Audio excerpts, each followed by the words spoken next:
Welcome to everyone to our special episode on the birthday of Karl Marx. Many of many of you must be know about Karl Marx by the words like Marxism, communism, etc. I have with me again Mr. A. L. Rawal, Professor Amrit Lal Rawal ji. Sir, welcome for this special episode. Welcome to this special episode on Karl Marx. Thank you. Thank you very much that you gave your precious time. Thank Today you. is 5th May 2025. Karl Marx was born on the same day of 5th May 1818. So almost 107 years ago. One of his book, which is very famous, is Das Kapital.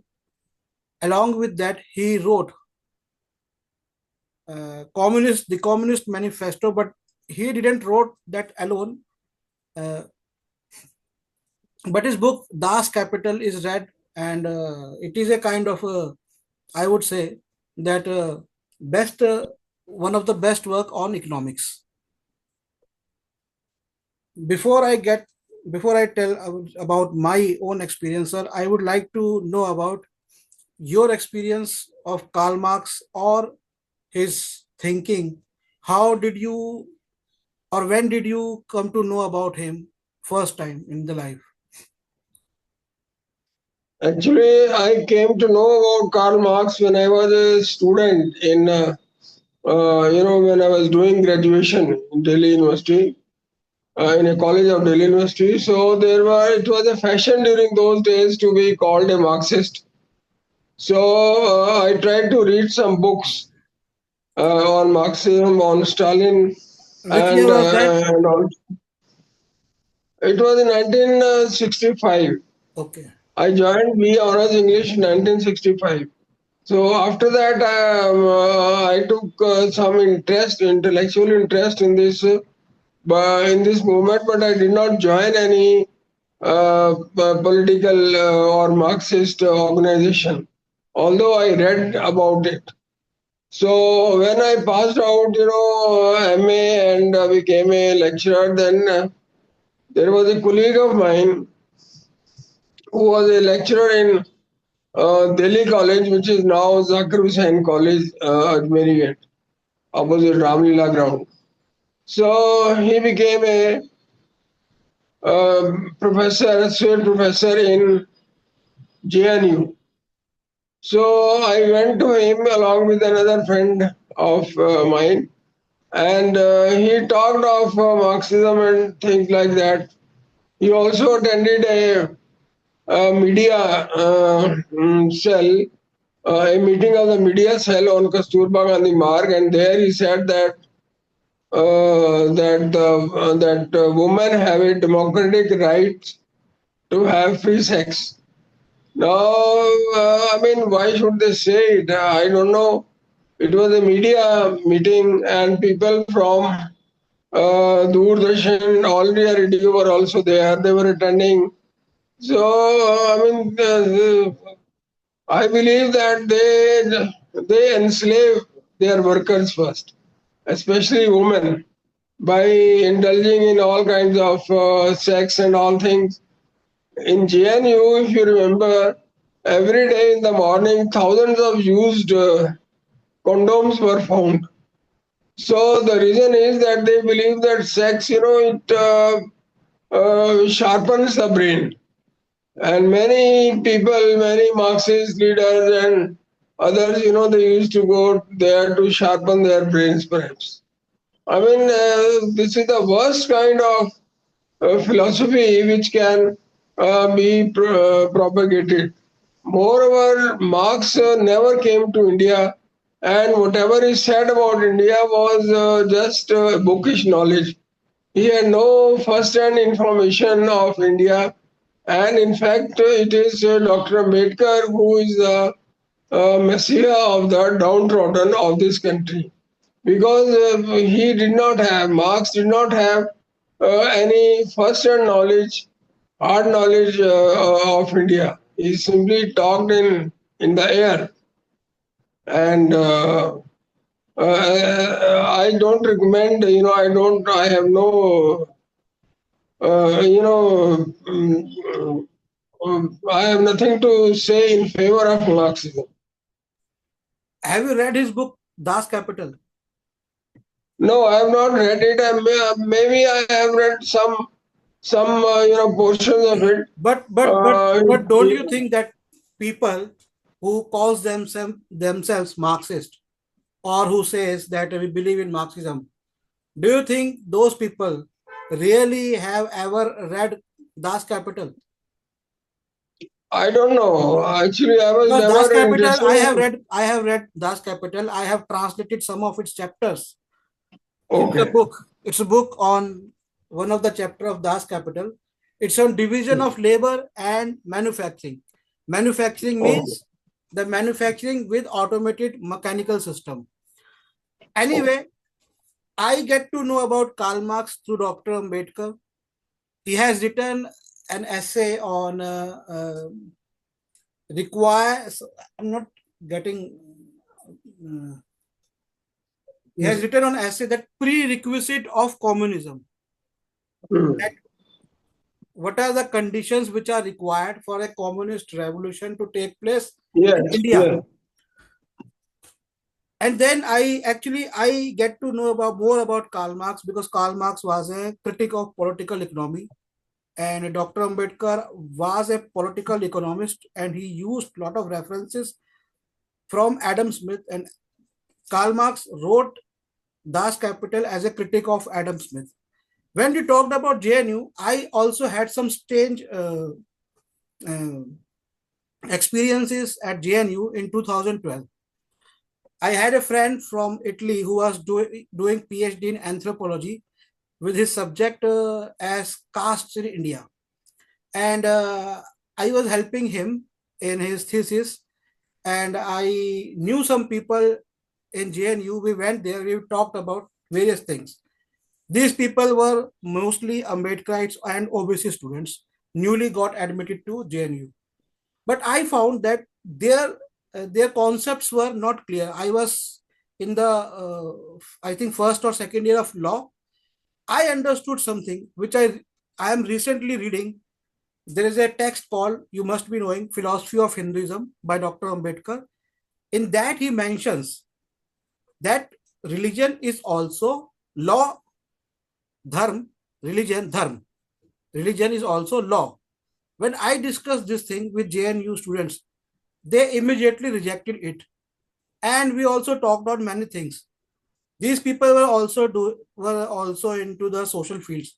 I and my friend from Italy, I found that my friend from Italy had better idea about the concepts than the people about the concepts of India and about the caste and religion than the Indians who are doing their PhD from JNU.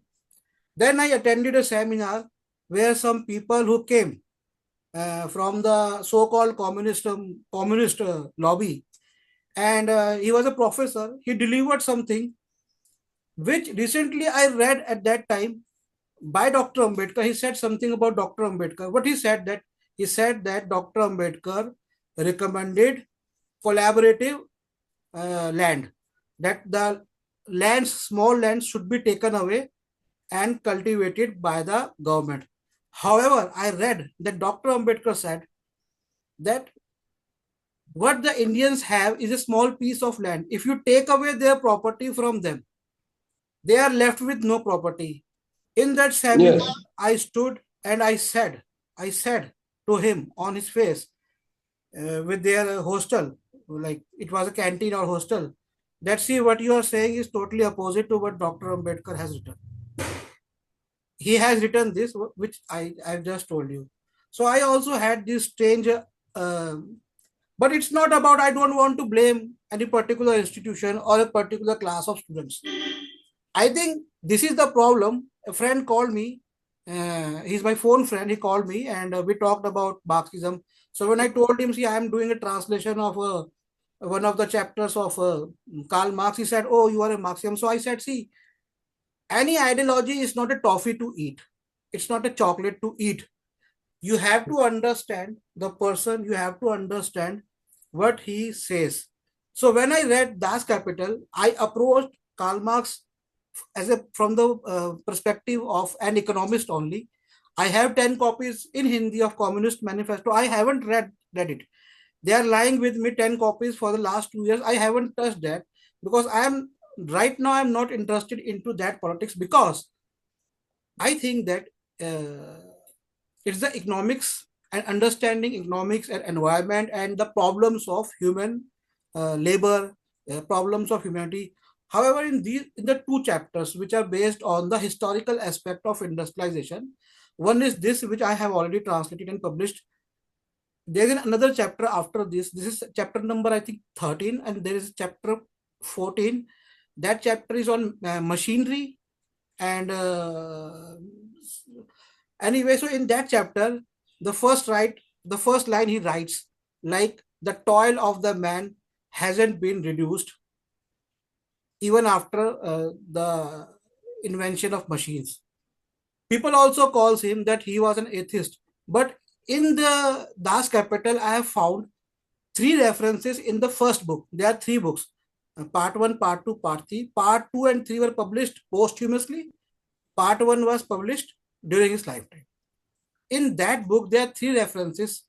Through them, I could say that he was a believer in the Christianity and God because he compared the toil of man and he cursed the industrialists by the toil they are giving to the workers. Now, what I have talked to you, have you ever find anyone talking about Karl Marx like this?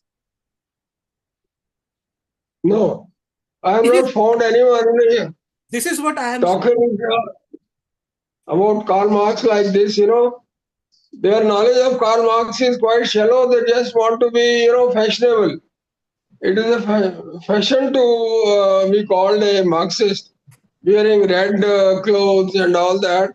So their knowledge of Marxism is only skin deep, and I mean they can't lead. Actually, Marxism it was successful only in those countries where there was no potholes of high and low. I have written somewhere that Marxist revolutions took place in only in those countries where the road was even and there were no potholes of high and low caste. In India, the thing is that there are thousands of trade unions which owe their allegiance to Karl Marx. But why do we have thousands of them? If if a person of a high caste or say Brahmin becomes the president of an organization, Marxist organization, then many people follow him. Many people become members. But if a Dalit, becomes a president of an organization owing allegiance to Marx, then very few people joined that government. So again, the question of high and low comes, and the thing is that these people are not so great. One has to be great also in order to attract followers. If one is just a theoretician, then he cannot impress. He cannot be a real leader of the people. And I have written about this also somewhere. I mean, And Mr. Swapan Kumar Biswas also wrote a book called Bharat Mein Marxwad Ki Durdasha. In that book, he says that Marxists have not been able to succeed in India. It's only because the high caste people they become presidents and secretaries, and then they discriminate against the so-called low caste. So this is a problem. Their perception, their habits are ingrained in their mind. I know many people who are, who are Marxists, who are Marxists in fact, but they disguise themselves as congressmen or as something other, because they behave, in a highly castious manner. I have a book, the manuscript of a book on Mr. Tiwari, who was the president of Congress also, and he was also the chief minister of UP when UP was united.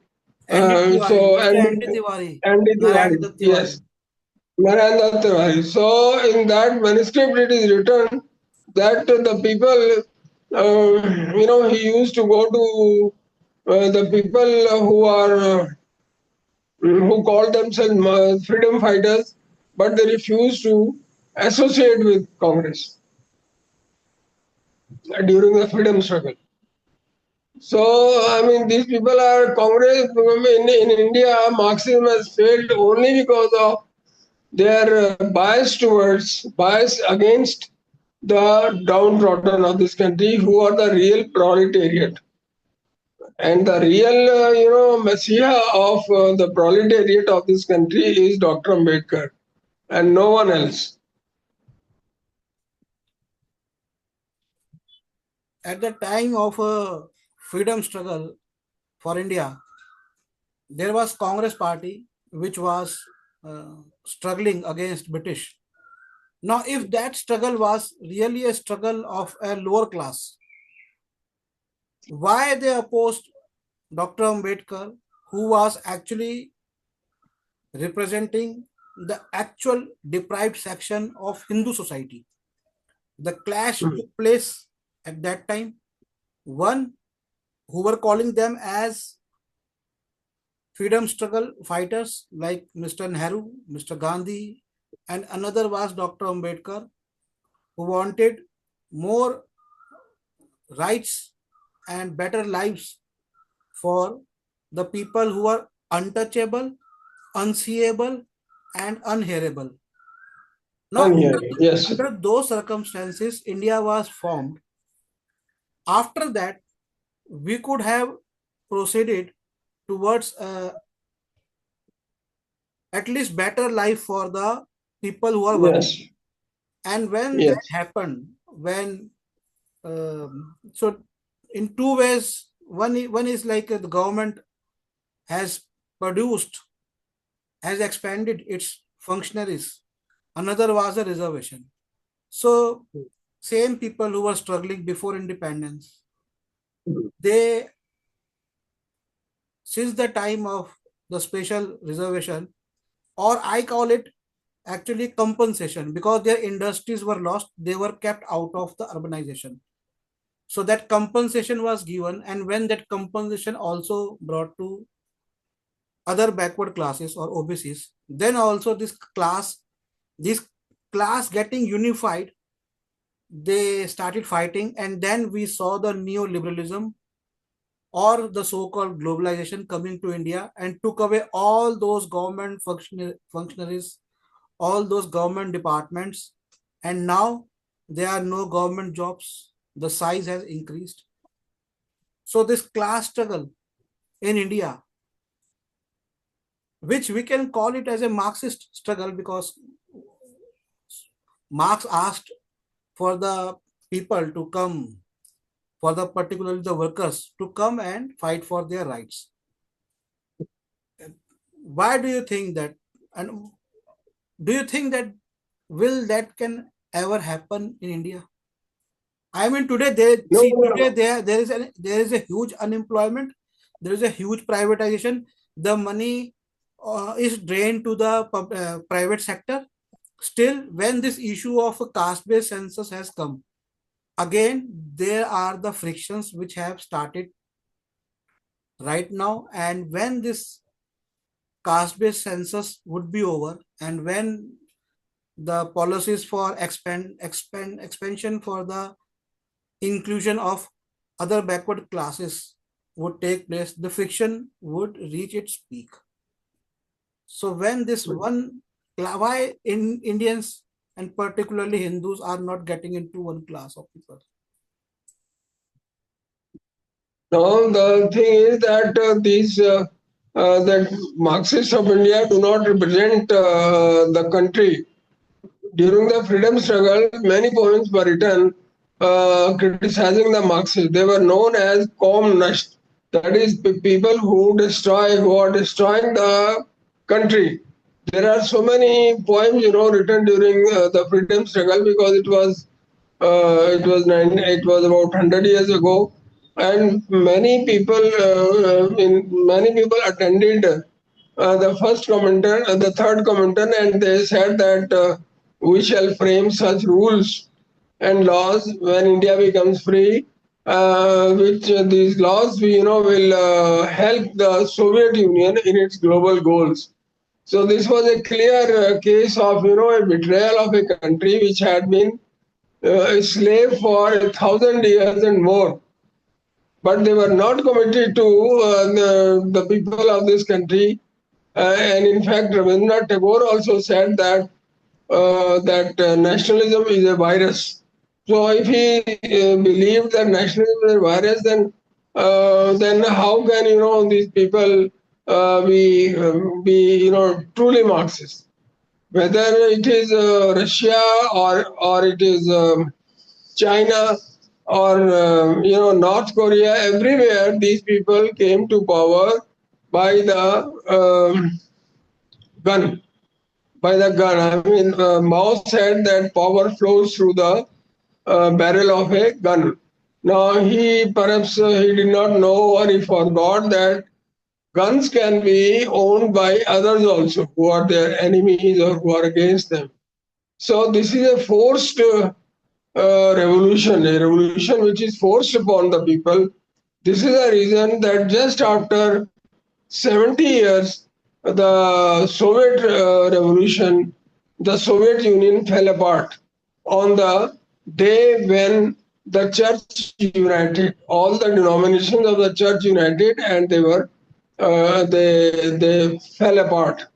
Someone was Orthodox Church, Russia, and others were Catholic, and still others were, Protestants and things like that. So you cannot suppress the real feelings, the real urges of the people if they want to follow a religion. You can't destroy them. And in fact, Bhutto's daughter, Benazir Bhutto, also compared Marxism with Islam. She said that just as in Islam we kill people, kill our enemies, similarly in Marxism also they kill their enemy. Stalin, killed 3 crore people in his own country, which had a population of nearly 30 crores. Now, he was called the butcher of the Soviet Union. I mean, he did not allow any free speech or freedom of thought. Trotsky ran away from USSR. First, he went to Sri Lanka, and then he went to a Latin American country. So they don't allow any freedom of thought. So when there is no freedom of thought, then there can be no exchange of ideas. If you attend any but meeting, but that is one thing that when you say they, I mean we, but when we say they, are they really following Karl Marx, or they are using their own agendas in the name of Karl Marx? Because yes, they are following their own agenda in the name of Karl Marx, because Marx, being a Marxist, is a fashion and it is attractive. They can attract the people, the youth, by dubbing them as Marxists. So this this is the reason. the like you have talked about the like forced revolution, arms and killing by Stalin, but we should also look at the history that what British people did to the whole world. I mean, they also used force to capture the whole world, to make the world slave, then their own policies of political economy. Now, what is that political economy? They destroyed all the traditional works throughout the world. They destroyed the Yeah. traditional way of agriculture throughout the world. And because they wanted to restructure the world as per their monetary system in which they kept the dollar higher. Dr. Ambedkar has also talked about how America, France, and Britain colluded against uh, India to keep the price of the Indian rupee down.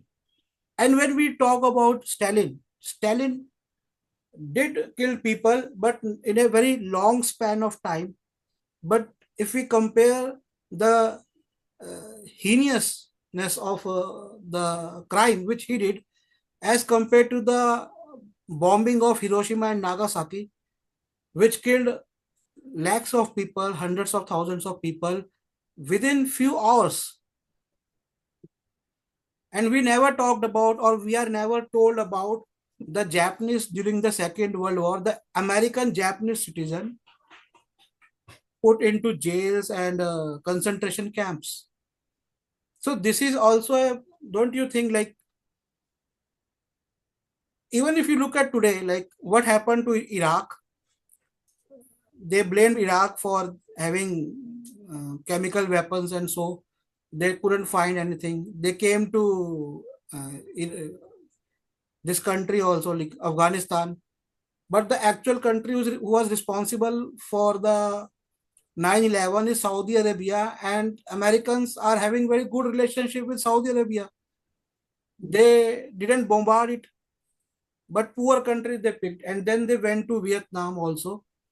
Why they went to Vietnam? They say it is a communism, it's a communism, it's a communism. But if you look in the America or in Europe, there is also oligarchy. Few industrialists like Elon Musk, like Bill Gates, they are controlling the whole world. Yeah. So, and about the use of force, Dr. Ambedkar has said that in India, particularly about the India, and because of the caste system, people were never given arms to liberate themselves. So arms, because the people who were keeping them slaves, they used arms. In India, we got one particular section of society which could only use arms, and others were made slaves. And two others, one did business and one made the laws to suppress the masses or Shudras. So, do you think that under such circumstances, don't you think that we should rethink about Marx also, and about the Russian fall of Russian Empire? America has played an important role in the fall of Russia Empire, like bringing some countries like Ukraine with them also. And but now they are trying to rebuild themselves, and religious freedom was not totally gone there. I have seen some documentary films in Russia, like uh, pastors who are saying that during the USSR time, they were given wages. Now they say we don't get any wages. We used to do religious duties. It was not that religion was totally removed from the society. Even they were given wages. Now wages are not coming to them, and apart from religious duties, they have to work for themselves, either in agriculture or some other.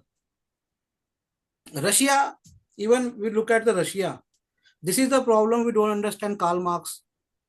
See, Karl Marx talked about, when he talked about man and machinery, he specifically talked about the problem of overproduction due to machinery. That machinery produces over.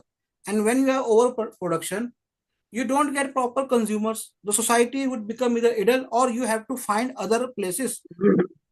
Now, if you are finding want to export more, that means again you are going to enter into an economic system of political economy. So what Russia did, Russia implemented machinization. It reached the goals like good number of clothes, good number of housing, good food for everyone. But the problem is when it's too much, it's then it's hard to handle. Then to put that on the basis of economy is difficult.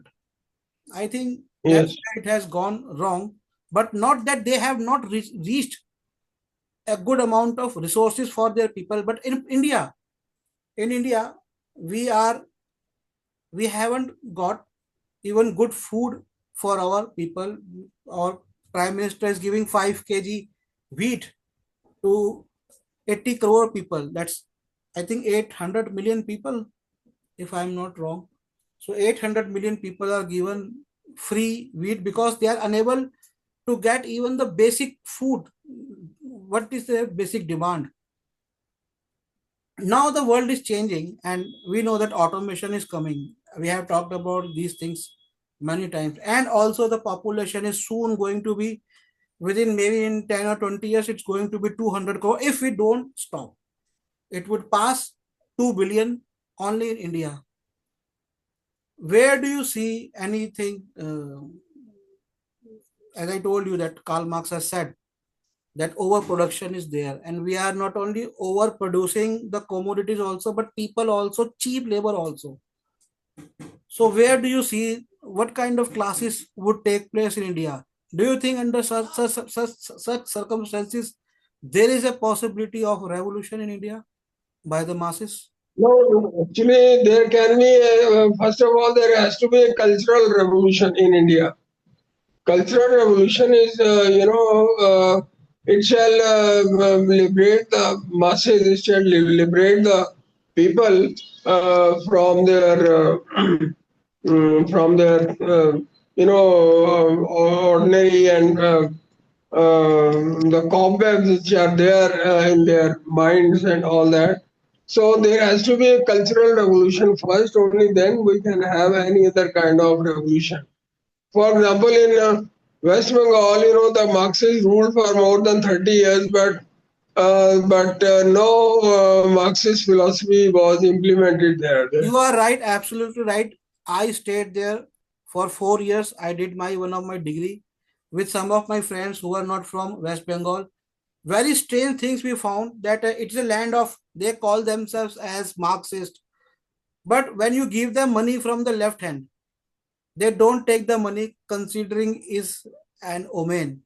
They take money from right hand, and actually it's a totally rural kind of mentality is there in the guise of Marxism. Hmm. Even if you look at the Bengalis in Delhi, that one priest is going to the Bengalis' homes or shops every day. This culture we don't have, but it's the hardcore leftover of Brahmanism is has Yes. remained in South India and Bengal, and they are hiding this behind Marxism. Actually, this is Yes, yes. I have understood. You see, I always attend the death ceremonies of Marxists, whether I know them or not, just to find out by what means, by what rituals they are cremated. I mean, they are always, using the same kind of thing, the same rituals, which are performed at the time of the death of a non-Marxist. And I also attend their weddings, and if I don't attend, at least I see their videos. I mean, how do they go? How do they celebrate their weddings? So they are always, in the typical thing, typical system in which they are celebrated. So they are Marxists only in name. That is the problem. And Dr. Ambedkar said that that Marx cannot be successful in India because of this caste system. Caste, the down, I mean the low, high and low problem is there, and it is ingrained in the minds of the people, the workers of all the regions. And he also said that people should come to cities. But I think now it's the time that we should look at the wider sense of what Dr. Ambedkar has said only about Marxism, but this of people into various castes and various sections not coming together. Isn't it also impacting our democracy?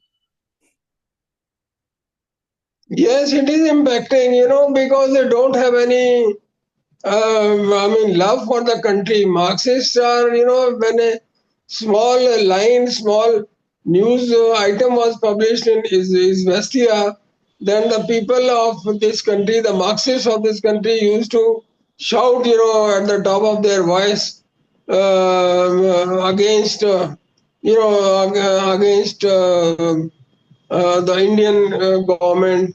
When the launch pad at Chandipur on sea in Odisha was being set up, my colleague also said that India is becoming a police state. So they don't want that India should be strong. They don't want that India should be strong to defend But itself. there We do not. there are also various countries playing a role behind the curtain. I mean, even America can also help so-called Marxists to put their agenda in the name of Marxism. This also takes place. Sir, thank you very much for coming for this talk. Okay. And Okay. those who want to buy the books published by Professor Amrit Lal Rawal ji can call me on 852-7533-051. Another number is 8851188170. 852-7533-051. 852-7533-051 and 888-511-88170. I have books written by Karl Marx. You can call me. We also have a website nspmart.com. Thank you very much, sir, for this Thank you. talk. Thank you, sir. Thank you very much. Okay.